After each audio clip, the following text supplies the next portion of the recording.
Oh god, you guys. I know this is a preemption to our regularly scheduled topic, but I've been trolling Twitter all day. Look at these masterpieces. Only one of them kinda took off, but they're all my babies and I love them dearly. Yeah, when I get a new Twitter account, I'll let you know. Speaking of babies, though, we're here to talk about abortion. Now, I did an abortion video like 5 years ago, where I tried to, as neutrally as possible, examine the arguments of both sides. I think I did an okay job of it, all things considered, and even though it's old, I still think you should go back and watch it. I got a couple of things wrong, most notably that repeated abortions don't cause medical problems. They do, though the number has to be quite high. Also, I predicted COVID back in February of 2018. Do bodily autonomy rights not also include the right to not get a vaccination? Is a vaccination needle not also a foreign object? It seems to be a huge contradiction to me that people who champion bodily autonomy so much would also force people to get vaccinations if given the chance. Just call me Devstradamus. But the reason that we're talking about this again is because Roe v. Wade just got hit with a huge blow. Supreme Court has voted to overturn abortion rights. Draft opinion shows. We hold that Roe and Casey must be overruled, Justice Alito writes, in an initial majority draft circulated inside the court. This is a draft, meaning that Roe v. Wade hasn't been overturned yet, but it's probably coming down the pipe. The draft opinion is a full-throated, unflinching repudiation of the 1973 decision which guaranteed federal constitutional protections of abortion rights, and a subsequent 1992 decision, Planned Parenthood versus Casey, that largely maintained those rights. Roe was egregiously wrong from the start, Alito writes. We hold that Roe and Casey must be overruled. The document is labeled the opinion of the court. It is time to heed the Constitution and return the issue of abortion to the people's elected representatives. Everybody who's watched me for a while knows that I'm pro-choice,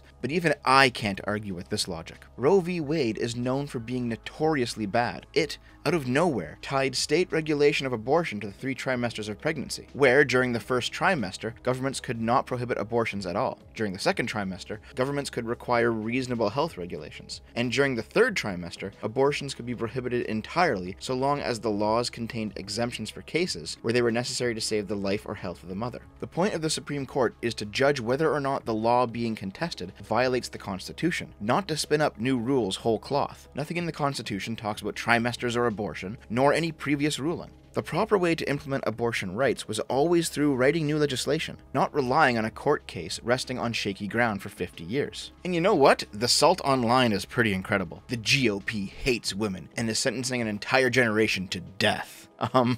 It seems like it's doing the opposite of that, buddy. It seems like an entirely new generation of kids are going to be born. An extremist Supreme Court is poised to overturn Roe v. Wade and impose its far-right, unpopular views in the entire country. It's time for the millions who support the Constitution and abortion rights to stand up and make their voices heard. We're not going back. So, what do you want to do about it, Pocahontas? Are you going to riot in the Capitol building? One of the most disgraceful decisions in the history of the United States. Rather than conserving Roe v. Wade, the use of conserve there is lifting a lot of weight, which has been reaffirmed repeatedly for decades. These reactionaries, disguised as conservatives, have chosen to radically dismantle a core constitutional right. What do you think conservatives are? Do you think they share your values? Do you not understand that they have their own vision of the future? And do you actually think that a core constitutional right is a rickety court precedent not even found in the Constitution? Fuck every single one of these liberals who are blaming Jill Stein and third-party voters instead of their useless corporate party who could have codified abortion rights into law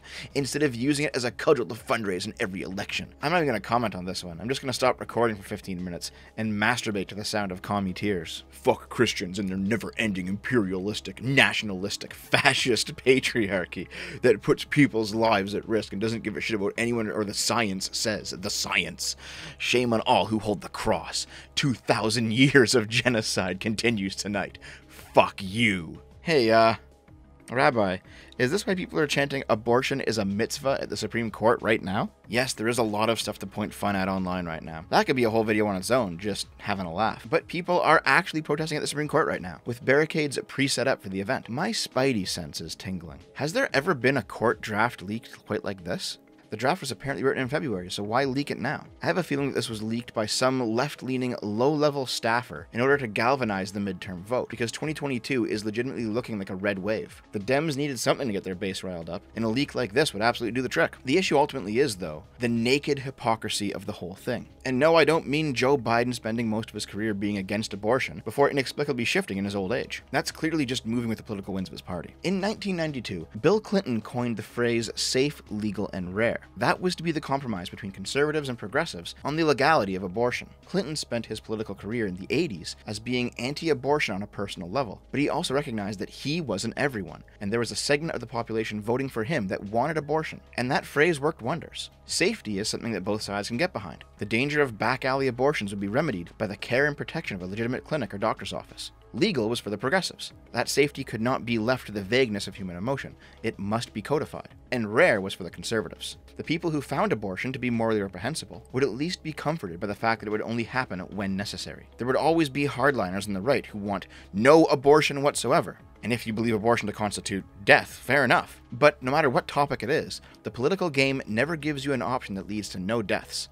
The best you can aim for is a minimum. There would also always be equivalent hardliners on the left who would want no restrictions on abortion at all. And while the right's hardliners remain shut out from the conversation, largely ignored by the mainstream right, mainly due to their political violence, the left's hardliners became the mainstream left. That's why the compromise of safe, legal, and rare became the grotesque shout your abortion, and why people began to celebrate their ever-increasing number of abortions, despite it being cringy and embarrassing and kinda gross. But safe, legal, and rare was the compromise. And when the left violated the rare part of that compromise, they should not have been surprised when the right began to violate the legal part of it. When you ask the question, is it good to ban abortion? The conservative will say, yes, of course. Life begins at conception.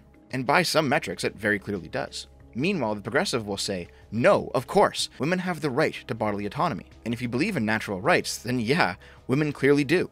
What can the liberal who is caught in the middle say to this? The liberals' compromise was safe, legal, and rare. The progressives have violated it by pushing to end the rare part, and the conservatives are now counter-violating it in turn by pushing to end the legal part. Your average person, your normie, your unaligned, disengaged, nominally liberal type generally views abortion as a necessary evil. They don't want it abolished, but they don't want it normalized. And with the progressive commitment to its rarity off the table, it seems like their only option to ensure that abortion is a rare event is to make it illegal. The progressives have left them no other choice. And yes, most people do view abortions as a necessary evil. Here's a report from the University of Chicago titled Trends in Public Attitudes Towards Abortion, containing data from 1972 to 2012. Here's the information we can glean from it. The progressive view that the abortion argument is simply pro-life men oppressing pro-choice women who have no place to be making these decisions is just false. While men are more likely to self-ID as pro-life and women as pro-choice, they actually answer all of the upcoming questions almost exactly the same, with on average only a 5% difference between the two. In general, men and women seem to hold the same views on topics related to abortion. 71.5% of men and 69.4% of women said that abortion should be legal if there is a strong possibility of a serious fetal defect. 43.1% of men and 43.3% of women say that abortion should be legal for married women who don't want more children. 83.5% of men and 82.6% of women say that abortion should be legal if a woman's life is in danger by the pregnancy. 40.4% of men and 40.9% of women say that abortion should be legal if a woman can't afford to have a kid right now. 54.9% and 55.3% respectively say that it should be illegal in that circumstance. If the pregnancy is a result of rape, 71.1% of men and 72.8% of women say that abortion should be legal. Only 39% of both men and women said that abortion should be legally allowed in cases where the woman is unmarried. 52.6% of men and 56.8% of women said that it should be illegal. 40% of men and 43.2% of women said that abortion should be legal for any reason.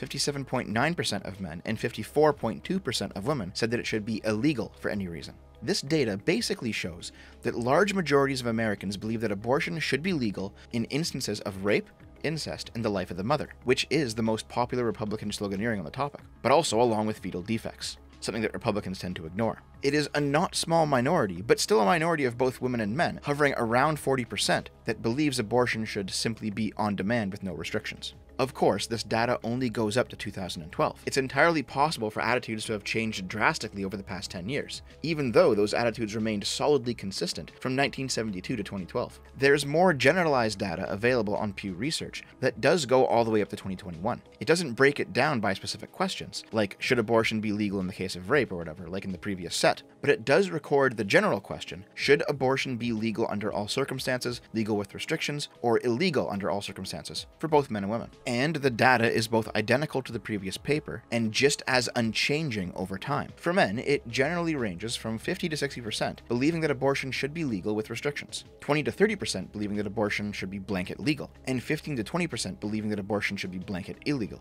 And the numbers are pretty much the exact same for women.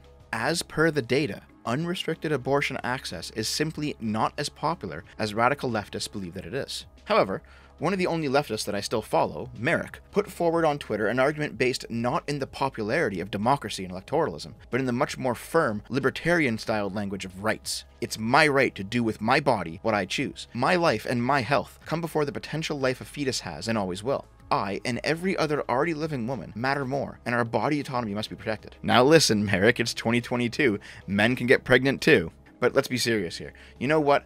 I actually agree with this sentiment. The problem is, Merrick, the left has already abandoned this sentiment, and your bringing it up right now feels hollow to me. Is this you, Merrick? He's also pro-cop, anti-vaccine mandate, and strongly against the legalization of and making sex work safer. What happened to people's right to do with their body what they choose? To be pro-choice means that you should be left alone to choose whether or not you get an abortion, or a vaccine, or what food you eat, or whether or not you transition, or what drugs you take, or who you have sex with. Either it's society's place to regulate what goes on inside of your body, or it isn't, period. And because I'm personally pro-choice, I say it isn't. The state should have no opinion on whether or not you get an abortion, just like it should have no opinion whether or not you get a vaccine. And I can already hear the leftist reply ringing in my ears. But spreading disease is not the same as having kids.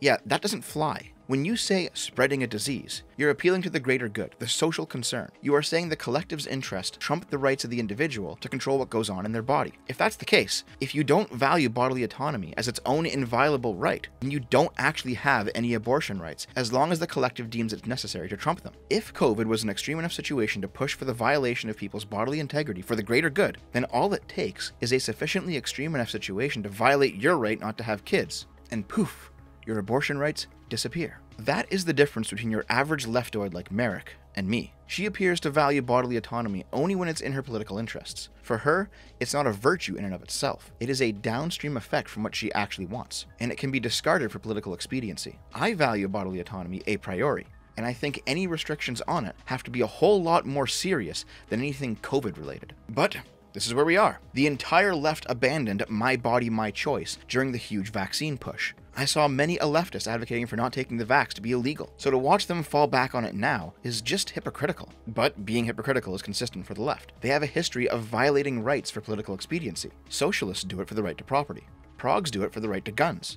Both do it for speech. Violating bodily autonomy is just ticking off another box. There's no principled position for the left here. They're just screeching about how they want what they want, with no foundation to stand on, no virtues to appeal to, just naked opportunism and gnashing of teeth now that they've failed. I sometimes feel like the only pro-choice person with a brain. The reason that the right rebels against Roe v. Wade is because it wasn't voted on. If abortion legislation was put forward and if the Republicans lost the vote, it might be bitter, but I don't think it would be this bitter. But Roe v. Wade isn't legislation. It's a poorly crafted, unjustifiable court decision that was bound to eventually fail. If you are a leftoid listening to this, consider the situation from the rightoid point of view. He lives in a red state. He's anti-abortion. All the people he knows are anti-abortion. He believes that it's murder. He believes that his government sponsors murder. His state legislature opposes it, but they can't do anything. His vote to stop it is useless because it was never actually voted on. It was simply imposed by the federal government, halfway across the continent, which he believes to be corrupt at best and illegitimate at worst. Of course, such a person would obviously rebel against Roe v. Wade in any way he can. He feels like, against the will of everybody he knows in his local government, that they are all a party to state-sanctioned genocide, enforced upon them at gunpoint by a bunch of coastal elites who don't know or care or anything related to his life. And the leftist, instead of, say, talking to these people, understanding them, convincing them, converting them, these pro-choice people who should have been positive advocates for their position, who should have stuck by that bodily autonomy principle. Instead, they shrieked at the top of their lungs, shout your abortion, subvert the system, smash the patriarchy, be as publicly immoral as possible. Did that convince the rightoids? Well, maybe only that they were correct to call you demons, along with driving away anybody who might have been on the fence too. If you want people to join your cause, and you should, you need to extend a hand to them. You are asking them to move to your position, but that means that the burden is on you to ease them into it. You have to give them a lifeline that, in their own time, they can use to pull themselves into your camp. If all you do is screech and shout about how they're bigots for not immediately thinking like you, becoming a copy of you, they're just not going to join you. But that is the bed that the left has made. The left wanted it all, and they openly violated all of their stated principles to get it. Bodily autonomy used to be a concrete stance, something that you could really plant a flag on. It was my body, my choice, not my body, my choice, terms and conditions apply. And unfortunately, when the left violated that principle during COVID, they lost the support of anybody who considered hypocrisy to be disgusting, and that is the majority of people. The end result will be that, in their pursuit of everything, the left is quite likely to get nothing at all.